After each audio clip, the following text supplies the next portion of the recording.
Hello viewers, কেমন আছেন? তো আজকে আলোচনা করব লার্নিং অ্যাপ নিয়ে। তো আপনারা দেখতে পাচ্ছেন যে আমি রয়েছি লার্নিং অ্যাপের ওপেনিং ইন্টারফেসে।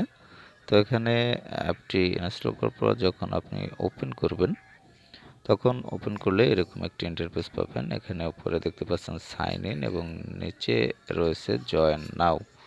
তো এখন সাইন ইন অপশন থেকে আপনি সাইন ইন করতে পারবেন যদি আপনার অ্যাকাউন্ট এখানে করা থাকে বা ক্রিয়েট করা থাকে।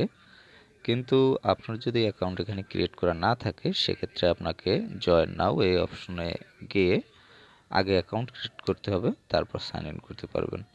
তো এখানে যেহেতু অ্যাকাউন্ট ক্রিয়েট করা নেই, এখানে কিভাবে অ্যাকাউন্ট ক্রিয়েট করবেন চলুন সেটি দেখি। হয়তো আপনাদের অনেকের ক্রিয়েট করা থাকতে পারে, তারা সাইন ইন করে নেবেন। তারা তো অবশ্য সাইন ইন কীভাবে করবেন তা জানেন।